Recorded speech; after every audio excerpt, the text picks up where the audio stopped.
Lonnie Palladino, Alignment and Movement Specialist. Today we're going to be rolling out the hips, the side medial glutes, the piriformis.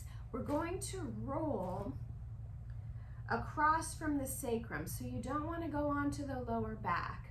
Have a seat on your roller sideways. Place your hands behind you and then shift the roller so it's right across your sacrum, right on the bone, not onto the back.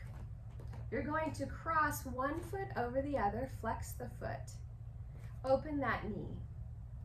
Then the knee that is up, you're going to roll sideways, back and forth. So you're getting in those external rotator muscles of the hip, the muscles that get really tight that can cause sciatic pain, hip pain. And you do a few of these on each side. So then you go back into parallel position, flex the other foot, and roll in the direction of the top knee, just allowing that weight of the knee to come over and then rolling back. Gets nice circulation in the muscles, gets out the knots in there, helps get them out.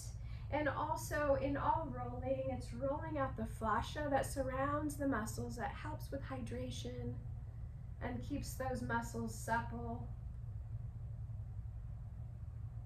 and feeling not so tight.